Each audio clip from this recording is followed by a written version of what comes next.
I don't know if they understand a word I'm saying. So what I did was I started creating some software, and I tried using clickers in the classroom. Those were a good start.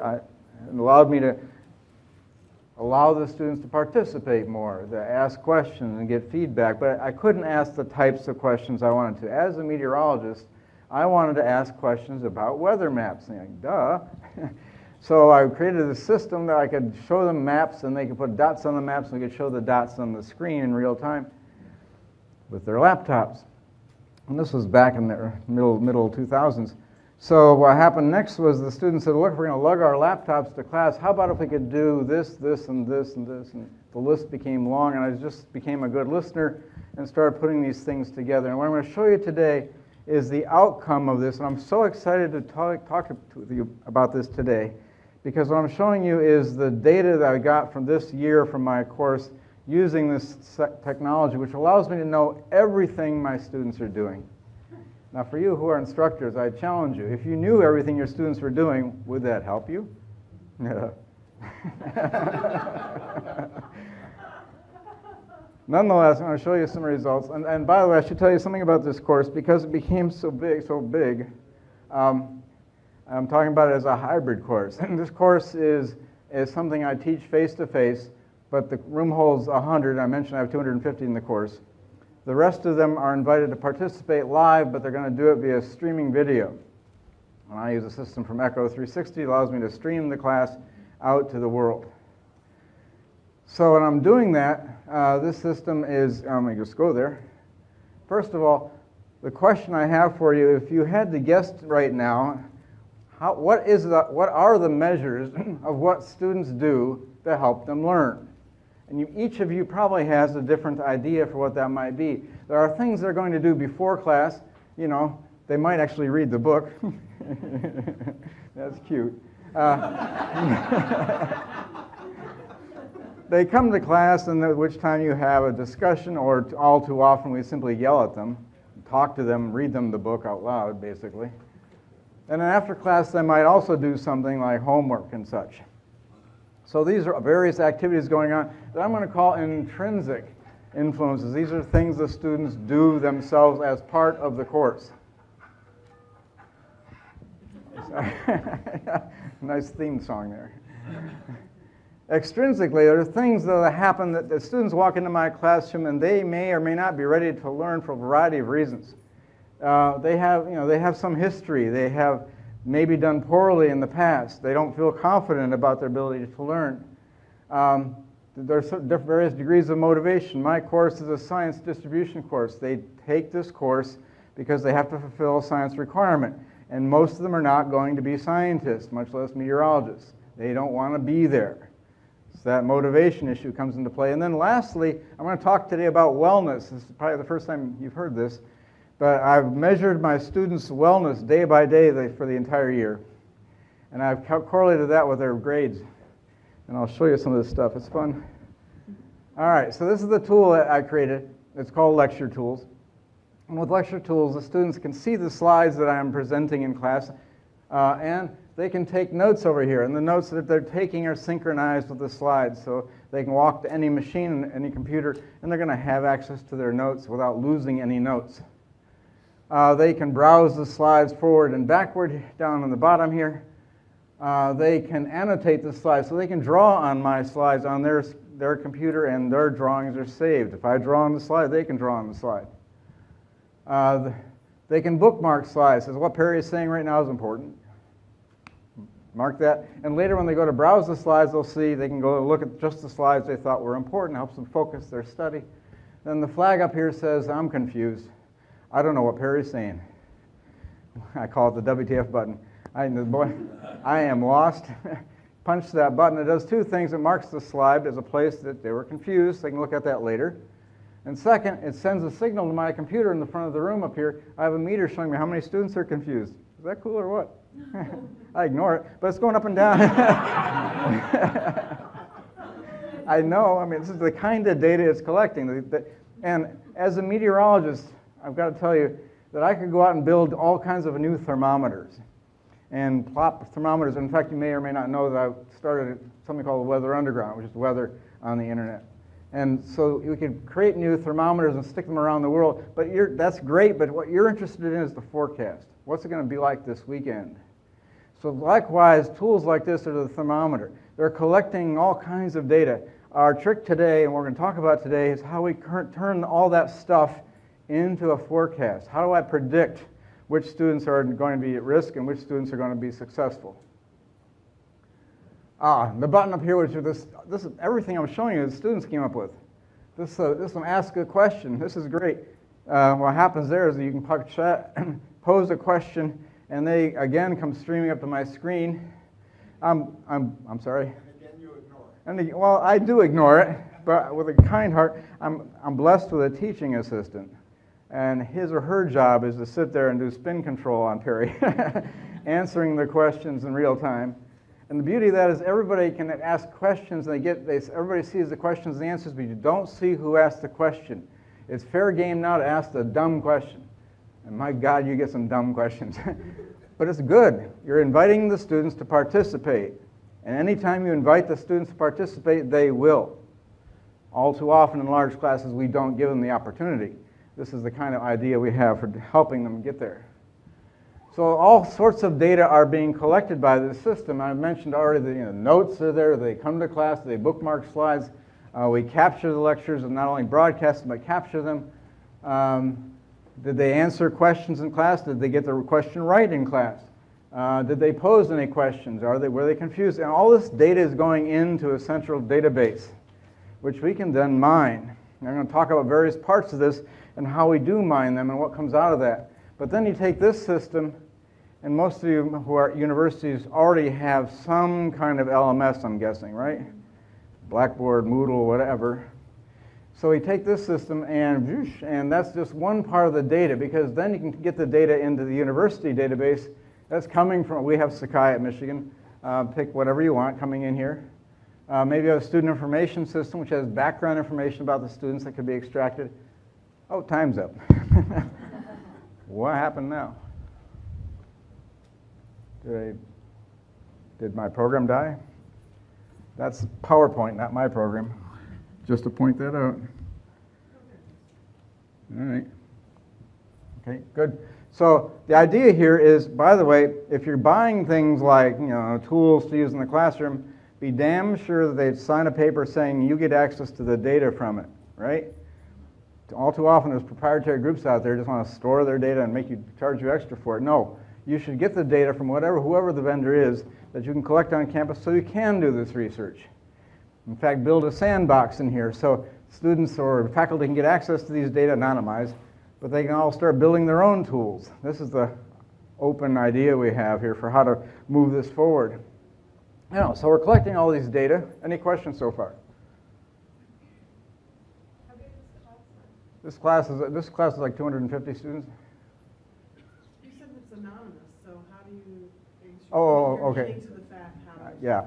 Okay. Back in here, this is not anonymous. I mean, as the instructor, I can see the data from my students. Just when they post it. When it comes into this system, it needs to be anonymized so that only the people who can or should see it can understand who's related for IRB reasons. And that's what you get. Ta-da! Stuff. You get data. So I got two questions to pose to you today. The first one is this. What aspects of student participation affect student outcomes? And we could go around the room right now, that would be fun, and have that discussion, debate with each other what you think it is. But I'm going to show you the answers, at least from my class, and maybe they relate to your classes as well. It turns out that not everything students do is useful. Surprise, tweet that. Let's start with the simple ones here. And I'm going to list a bunch of lessons I've learned this past semester from the data. First, it turns out, turns out lesson one and the graph are independent of each other. My apologies there. I'll get back to that wordage over there. What this shows is that student grades in my class, these are exam scores, each of 3 exams, are somewhat related to the GPA they had walking into the course. That's probably not a surprise to you. And you can kind of see somewhat of a trend there. There's still scatter, but there's somewhat of a trend in there. And I find this discouraging. It means that the students walk into my class, I could tell them on day one, you're going to get a C+. Get over it. It says I don't have much impact. That's what it says. So that discourages me. So I turn the question around, how do students with higher GPAs behave in a way that's different from students with lower GPAs? From that, maybe I can learn something to pass on to the lower GPA students. All right, I remember now what I'm doing here. Lesson 1 now, ignore the slide on the left and the right. I did ask this at the beginning of the semester in a survey, are you comfortable asking questions in class, verbally, especially in a large class? And what turns out is that asking questions in class is very intimidating. I don't show that the graph that's supposed to be here shows you that about half the men are comfortable, half the men are not. Half the women, 25% of the women are comfortable, 75% are not, at least in the science course. So from the get-go, I have basically made an unbalanced field for my classroom. But when you add that button, that capacity for students to ask questions and get responses anonymously, what happens is that the number of, oh, here we are. There's the right graph. They're all, oh my gosh, we're a mess. Just work with me here, please. Here, the number of students who are comfortable, the number of females who are comfortable, 32%, the number of males who are comfortable, 56% or so. But those of you who've taught know that when you pose a question in class, it's usually like 3 or 4 students who actually raise their hand and ask a question. With this system, because it's anonymous, 2/3 of my students are asking questions in class. It's sobering to understand, after 35 years, how confusing I have been and had no idea because they weren't asking questions. But now, because they can ask questions, what happens is, in fact, when you add the system, that the female students ask more questions per capita than men. Students for whom English is not their first language are asking as many questions as the rest of the students.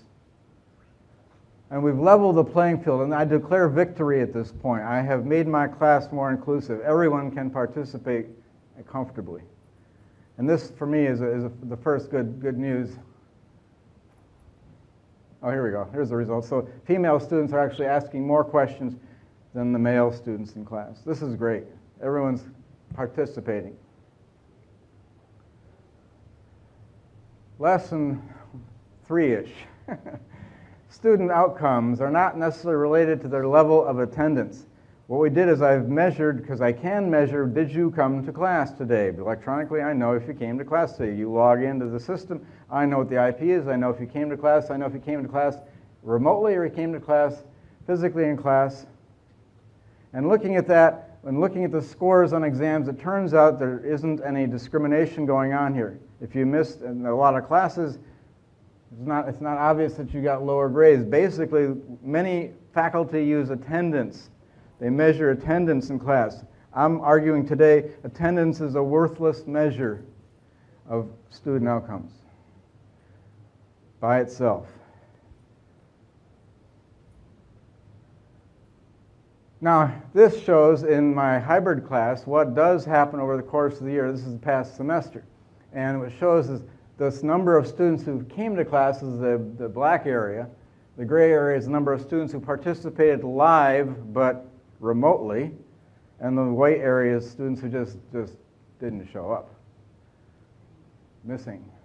And you can see that, with this, about half the students who participated remotely. Half of them came to class on any given day. And yet they could all participate in a synchronous way. When I pose a question, they can answer the question. When they ask a question from wherever they are, we have it and we can answer it to them. I'll start here. When you say, in the previous slide, when you said attendance, did you mean any kind of attendance, remote or? Yes. Did you track, were people consistent showing up to you face to face and then consistent logging on or being synchronous, or did you care? I don't know the answer. Winter, so more people stayed at home. Yeah, we could talk about Michigan winters right now. We had a nasty one. This was, I don't know the answer to that. I don't think I looked at it, whether it was consistency or not over the semester. Later on, we might come back to that, though. Just because some of the dips, I thought maybe, since I can log on at home, I will. Yeah, I wouldn't try to interpret these ups and downs. It's probably more weather related and such than anything else. Okay. So, number 4, student outcomes are unrelated to whether students participate face-to-face or remotely. And here I'm looking at the number of times they participated remotely, and you can see that the more you participate remotely, your grades really aren't that much different on any of the 3 exams from if you all only came to class. This is good news. Potentially we can offer classes that offer the student who remotely the same interactive experience they might have coming to class. Now they lose something. Obviously they don't have the people around them to talk to during class, but they still are able to answer questions and participate in a very active way. And for me, this is I can still offer class. In fact, I don't have to come to class anymore. This is fun. I can broadcast from wherever I am. I travel a lot, so I broadcast back to the classroom. It displays on the screen. They put a camera up so I can see the class. It doesn't matter. I don't look. So I broadcast back to the class. They can see me. They can sit at home. They can come to class. I can be in Bermuda. Oh. And still we can have an interactive class. I'm going to argue it's still pedagogically quite rich because it's going to have a lot of interaction in it. Now the news here. This is lesson 5 I've learned. The student outcomes are related to the level of participation. And I'm going to note, level of participation is not the same as attendance. Level of participation means you are actively going to do something in class. You're going to at least answer questions. So in this case, I'm looking at the fraction of questions answered versus their grades on each of the 3 exams. And to my eye, there's a bit of a slope in this. So we see that there is some relationship. The people who answered very few questions, participated poorly here, typically got lower grades than those who participated a fair amount in class. This is news. This is useful information, actionable information, because now in week 1 and 2 of the course, I'm going to be looking for that this coming semester. And if you're not answering questions in those first 2 weeks, we're having coffee. And if I know your name at the end of the semester, it's not a good day for you, because typically you're not the best students in the course. But this gives you, arms you with some information that you otherwise wouldn't have access to. And this is just the start of what you can do when you start measuring what the students are doing. Any questions so far? This far. Next slide then. It gets even better. This is one of those, there's 2 types of responses. You get either, I say something, you're going to go, huh, or duh. Those are your 2 responses. This is, I'm going to argue, is one of those duh statements. Because what happens here is as the number of fraction of questions they got correct in class is certainly related to the grades they're going to get on an exam. Like, duh, if they know it in class, they're probably going to know it on exam time. But again, this becomes a good measure for you to use when you're just observing class during the first couple of weeks. Who's not getting the questions right? Yeah, let's call them out and think about what we can do with them. Because the students who are getting fewer right in class are typically going to do poor on the exam. Again, not a surprise, but in this day and age, we have access to the data now. You will have access to use this kind of system. You're going to know this stuff in real time. The hard part is you've got to decide then what you do with it. Coffee is my idea because I drink a lot of coffee, but I'm guessing there are better ideas for how I could advise a student to improve their... Yes? Are these questions like clicker questions? They all have to be multiple choice? No. I didn't explain that. You're right. Multiple choice is one option, but there's also that image-based.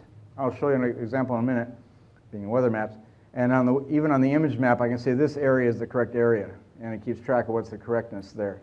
I have the rearranged list where you have, what's the most least important, and if that has a correctness, you click a button, and it'll measure whether you got the order right or not. Short answer, no, we can't do anything with that. There's numerical, yes, numerical we can test whether it's right or not. You set ranges on numerical. So for most of the questions, you can specify a correct answer if there is correctness involved. Some questions there aren't. But again, a good measure, a good way to take the temperature of your class. So that is just about the things, the clicker kinds of things, the student response things, very valuable in getting the feedback from your students. But in addition to that, because they're taking notes in the system, let your mind run wild for a moment. Imagine you had access to all your students' notes.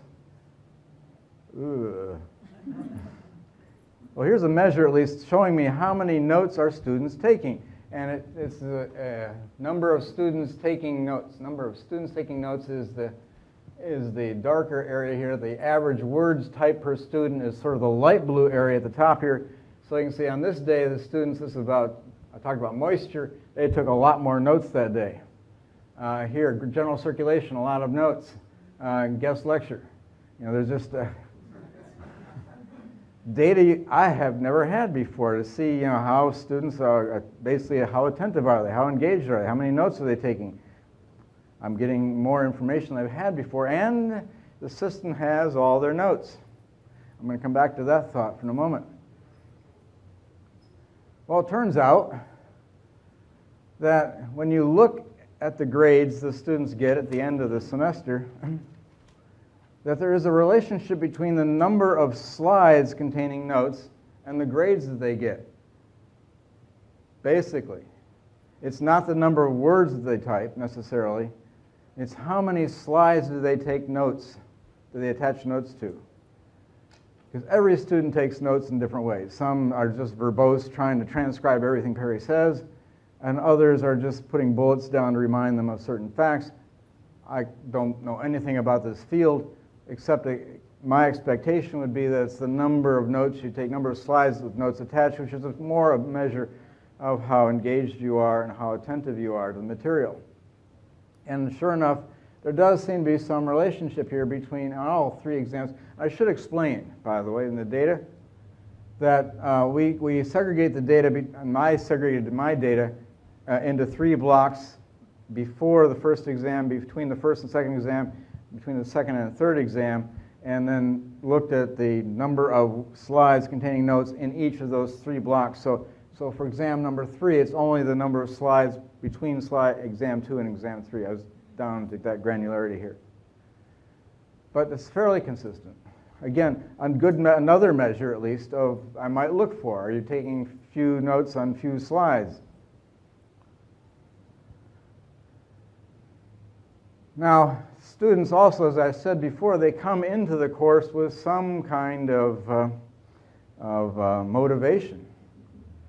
And so I did a survey at the beginning of the semester, how interested are you in this topic of extreme weather? How could you not be interested in extreme weather? I mean, but there are the few, all right, fine. But you see, there is some, there's some variation there in the grades they wind up getting on the exams and their motivation, their interest in the material. That's not strong, but there's some hint there of a trend. And then this, every day in class, because I can ask the image-based question, I pose them with this question. Where on this wellness chart would you put yourself today? And each student is given the yellow box here, and they can get emotionally from poor to great, and physically from poor to great. And the student puts their dot, I'm feeling pretty good today, up here. And this shows then the summary for one day from my class. And you can see, first of all, there's a collinearity in the graph. That if you're feeling poorly emotionally and you're feeling poorly physically, often are correlated along the axis here. But there are some who are physically feeling good, but kind of emotionally dumps. You might be asking at this point, where's the IRB? Why? I showed the students this in the last day of class. And so how comfortable are you telling me about your emotional and physical state? And lo and behold, 95% said, whatever. We're on Facebook, for God's sake. So they don't mind. All right, so okay, fine. If I knew that, and I see that you're in a poorly state here, what would you expect me to do? And remember, I'm a meteorologist. And I gave them options like, well, should I let your advisor know? No, do not do that. Should I give you a list of resources on campus? Whatever. But what they really wanted, all of them, and to the person was, I want to sit down and have coffee. This coffee thing. They want to sit down and explain to me what's going on in their life, and they're probably thinking that I would be understanding or lenient. Yeah, I'm sorry. I have to ask, being a meteorologist, did you tie it to the weather? I've got your answer. Because the last conference I showed this, somebody asked exactly the same question, and I will get there. I will get there. So yeah, and Michigan had nasty winter, so that's a legitimate question for sure. Okay, so again, now looking at grades and the two measures. One was physical and one was emotional. The state, I don't know, not much going on. I don't see a trend anyway in the grades, right? But on an emotional level, there isn't much trend until you get down here. If you're at, you remember the measures from 0 to 1. So if you're less than 0.5, you're on the left side of that graph. And when you're saying, yeah, I'm emotionally in the dumps, that seemed to be related with lower test scores in here. In fact, emotions do, when your emotions are way down like that, apparently it's having an impact on grades. Now, the interesting thing here is exam 1, that didn't exist. Maybe they did poorly on exam 1 and then they're in the dumps now. I don't know. But the beauty of this whole thing is simply this. So we are collecting data now about our students in volumes we've never had before. Volumes I've never had before. And now the issue is, how do I use this stuff? What do I use to make decisions come fall to look for students that I ought to be dealing with? You know, they're low emotional states, they're not writing on the exam or the questions. What are the measures I want to use? This is the big challenge I've got. So this is sort of the halftime in this talk, where I give you a summary here of what I've learned so far. Student outcomes are positively related to extrinsic measures, including their GPA, their interest in the content slightly, and their emotional state with an asterisk. It's not related to class attendance alone. It is related, however, to participating. It's not related to whether they participate remotely. This is a huge important point there. Positively related to the level of participation in questions. Strongly related to the correctness in class, no surprise. Positively related to the number of slides for which students created notes. And weakly related to self-reported emotional state. So this is after one semester. Understand, one class, one semester, don't extend it too far yet. But as we start collecting these kinds of data in multiple classes, Lecture Tools is now used in 100 universities worldwide. I have access to this kind of data for all sorts of schools and classes and such. There's an opportunity here, any PhD students in education in the room, please see me afterwards, to get involved in researching now what are the things that we as instructors ought to be looking for in class. All right, now I'm going to turn it around. Any questions at this point? Yes. You mentioned that motivation was weakly correlated with performance. Do you think that the way you taught the class changed their motivation? The question is, the students were weakly, motivation was a weakly correlated identity. And something about the way I taught would motivate them. Well, did the class pique their interest and therefore increase their motivation? I guess I don't know how to measure that. Yeah, I don't either. Yeah. Yes, I did. It could cloud the motivation. It could, yeah. That survey was done the day one of the class, so I didn't do the survey later, so I don't know. Yeah. Question 2. Do higher GPA students behave differently than lower GPA students? Are the smart students doing something the dumb students are not? This is important. I want to know this because I would like in the future to be able to sit down with the students who have a low GPA. Maybe you don't have the study skills. Well, here's what I've learned from previous semesters in my class which might help you. These are the sorts of data which hopefully I can use to do that in the future. All right, first, and I apologize for showing you so much. I'm just so excited about all this data. It's just packed full of slides and such.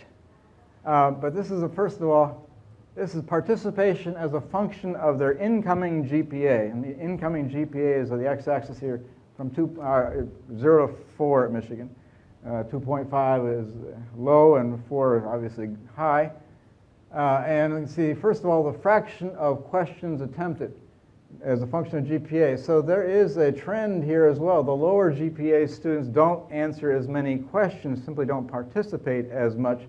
But it's not really a big number change. I mean, this might be what, 6.65 or something, 65%, where the high GPA students might be doing what, 85%. So it's a difference, but it's not a lot. The number of questions they got correct is the big black line here, and the high GPA students are getting about 60% correct. The low GPA students are getting maybe 25% correct.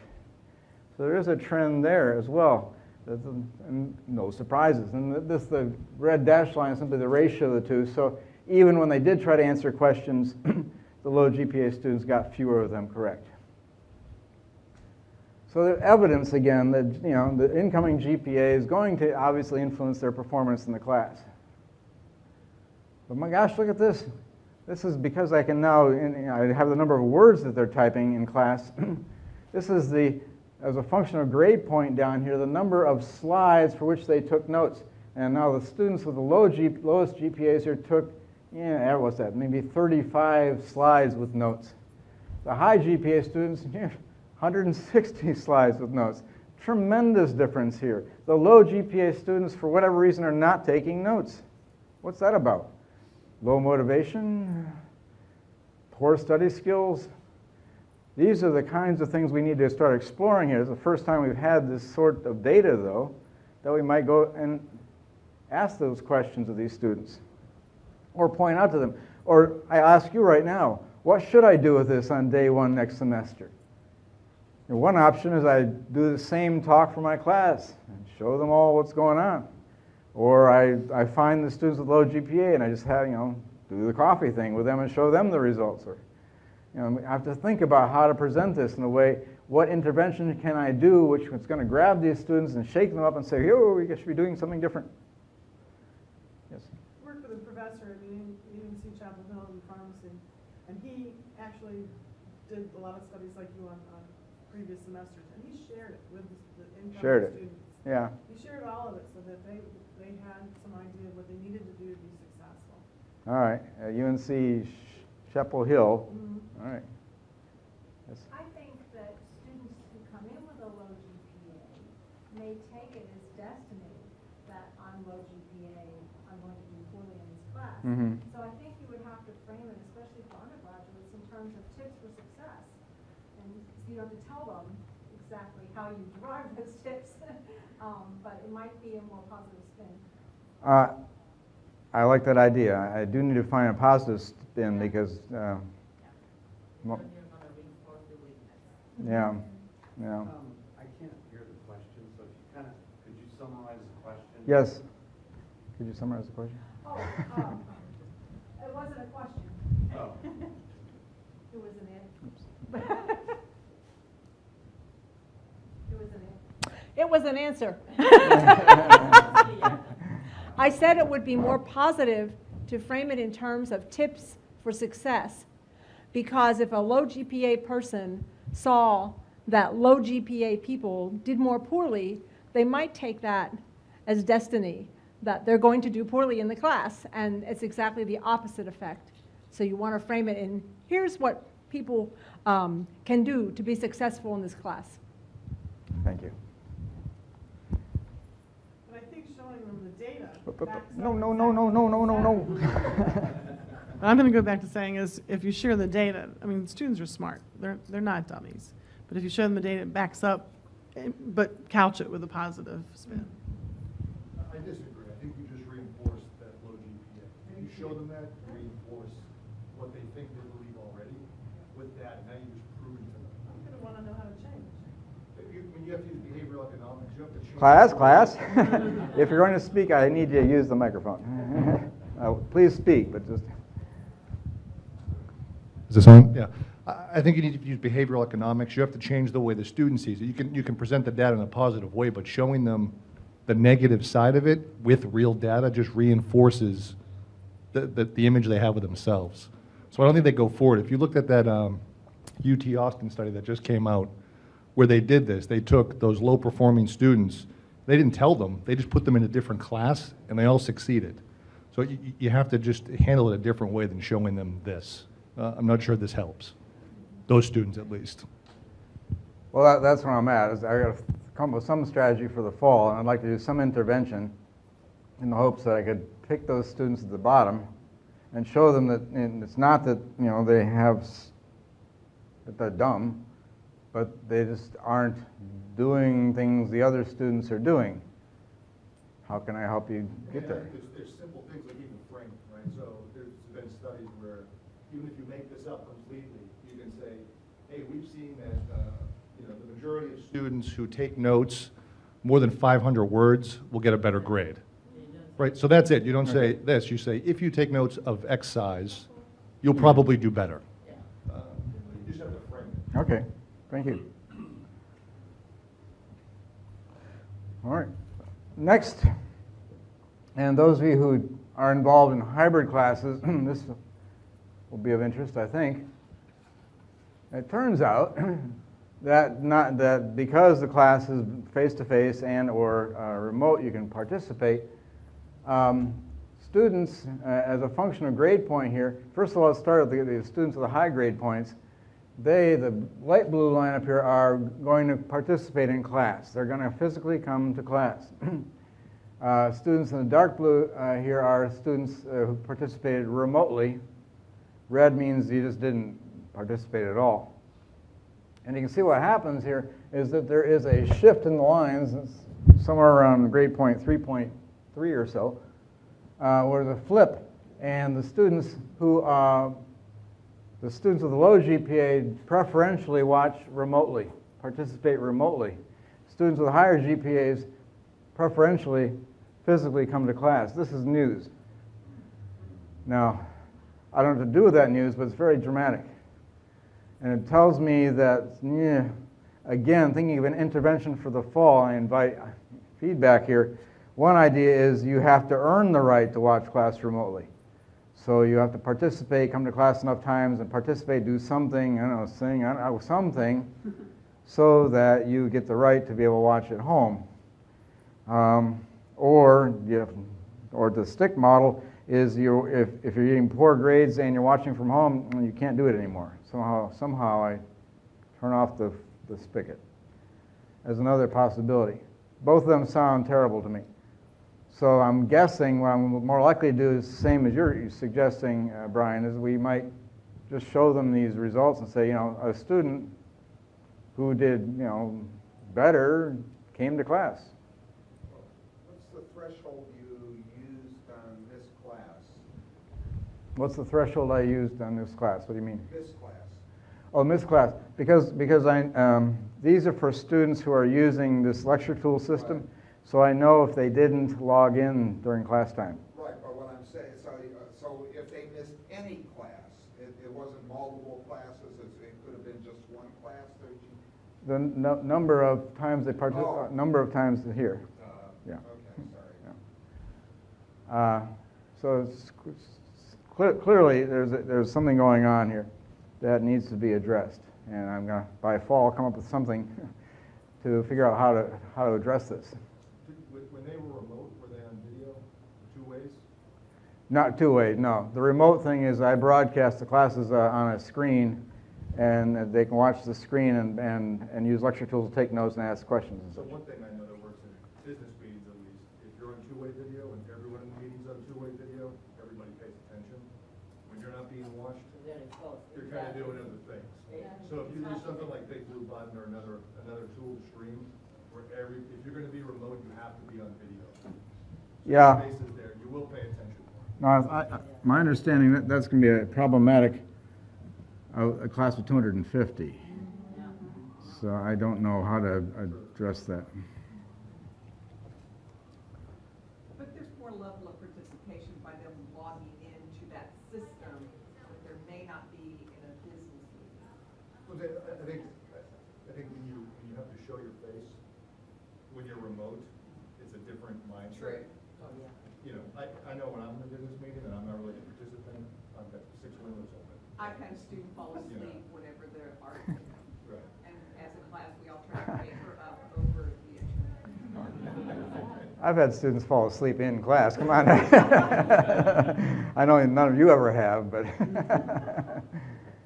And this is the kind of data that I get in real time, which shows me then I can choose here from this drop-down menu how many questions they're getting correct. What's the fraction of the questions I'm asking they're getting correct? And I can rearrange from top to bottom here. And in fact, the system will even light up and show me which students are doing badly. They're getting very few correct. I just click their name over here, and it creates an email for me to send to them and saying, you know, need some coffee? Something going on?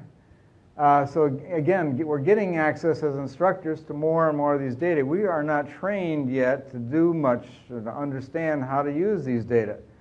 So the trick has got to be, how do we, as a group, decide when a student is in trouble? How do you, as an instructor in your class, decide when a student is in trouble? And one of the things, my software, Lecture Tools, was purchased by Echo 360, and working together now to come up with a system so that the instructor can decide in your class, is attendance important? Move the lever up. Is the number of views of the lecture capture important? You can move the lever up or down here. Questions, notes, we're just scratching the surface here so that you can make some decisions, but you're going to need some help based on the kinds of research going on here. Some research shows that the number of slides that they took notes with, the number of questions they got correct, give you some guidance as to what might be the way to do your measures. But the idea here is let you, as the instructor, start making the call here. I think this is important. I think that's important. And you're basically weighting here how much each of these activities is in terms of a measure of student engagement. And then you'll be able to track this over the semester, and you set criteria, and it'll pop up and start warning you, these students look like they could use some special coffee time or whatever you're going to do. But getting to this sort of dashboard of what is it the instructor can have to make the measures, to customize what's important in my class so that you get warnings early in the semester. Now in Michigan, 96% of our students graduate in 4 years. They love football or whatever, and they get through the programs and go. But other schools, the problems are horrible. Or 40% of students graduate in 6 years. If we can start identifying students early in the semester who are in trouble and think of interventions to help them, this is the kind of tool that gives far, far more data than your LMS is ever going to get you. We're going to know what students are taking notes, what notes they're taking, all sorts of information here. So finally, the second summary, this is what I showed you before on the left. On the right here, the summary from GPA. Higher GPA students participate in somewhat more questions in class, somewhat more. Higher GPA students get a higher percentage of questions correct in class, like duh. Higher GPA students took notes on significantly more slides during the course. I mean, it was like 6 times more notes the students took with a higher GPA. Higher GPA students were far more likely to physically come to class than lower GPA students. Lower GPA students were more likely to participate in class remotely or miss class than higher GPA students. Yes? I was just wondering about the notes. Did you happen to look at what notes the higher GPA students were taking and maybe include some of that information in the slides? The question is, did I look at the notes that they're typing to help somehow in this analysis? All right. I think that's creepy. To actually look at the students' notes, and more importantly, they think it's creepy. So what I've done is this, as I look at the ensemble of all notes from all students in a particular class. And I do keep track of how many words each student is typing per class. That's that much I measure. I also look for, are they typing any of the keywords that are important in my discipline? And how many of those words are they typing? Here it's way fun. Because once you start capturing the notes the students are taking, here's what I can do in real time, is I can link them to the spot in the lecture capture where that was being discussed. So they can click on their notes and it'll take you into the lecture capture, to that place in the capture. Likewise, if you have an e-textbook, are you ready for this? You click on the word, it opens the textbook to the page that was represented by that word. So at this point, you're beginning to embrace the entire circle that the students use for learning. Their textbooks, maybe PDFs the instructors used, the lecture capture, the notes from the instructor, their own notes in the system. And we're thinking about then notes become central to the whole learning experience. The notes you take in class or labs or whatever are linked then to other resources that you use. And at that point, you can start linking, oh my gosh, you can just link everything together. And it's way fun. That's the work I'm doing right now. So you have the data now then to do the intervention with the lower GPA students. Because you know the keywords, you know the keyword density used for the higher GPA students, you know what the lower GPA students didn't use. And you can take that data and intervene ahead of time, before the exam. So you already, you now have the data to intervene before the test. Oh, that's brilliant. So because I know the keywords and I know how many the keywords they're typing. Right. Flip it. Sweet. However, All right. spelling and thesaurus, the keyword you're looking for may be spelled funny. Oh, I can deal with that. No, I can deal with that. That's That's technically you can do that. That's minor in this day and age. So you're not doing exact matches? The issue is if you're doing it in Spanish, though, I can't. But I know in terms of spelling, there are things you can do with Python. Yeah.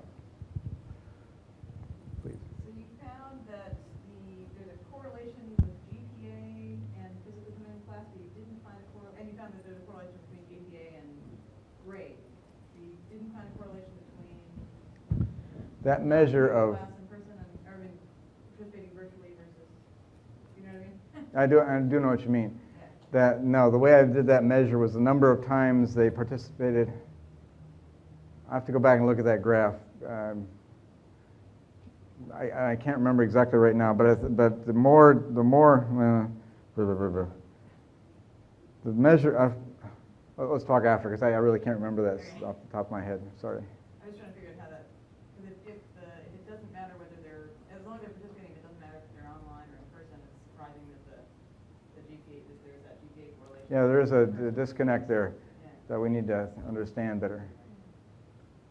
Sir. Have you gone beyond looking at correlations and looking at which of these factors are most predictive of student test scores and like a statistical model to see just how powerful some of these factors are in predicting the test score? You sound like a PhD student, are you? I just finished my master's. I'm not a PhD student. Candidate, all right. That'd be the next logical place to go is can we start building models now based on this and have those models be dynamic so they change over the semester as we learn more. And maybe they change from my meteorology course to someone else's English course. And there's a great deal here, just scratching the surface, but the good news for us is that the surface is rich with data now. And when you use systems like this, it's now your responsibility to take these data and understand how are they affecting student learning. Right. Because I cannot convince my colleagues in my engineering department to go and try new things in the classroom unless I come back to them with solid evidence that something is worth the effort. And my goal here is to just come up with that evidence that things are happening, and when you had tools like this, that you're going to be a far better instructor. I leave up here, I'm not very prolific, but I do have a blog, and I was surprised it was available, sageonstage.com, where many of these results are described in articles, and you can see them there with the same graphs and such. And otherwise, please follow me on Twitter. Thank you very much.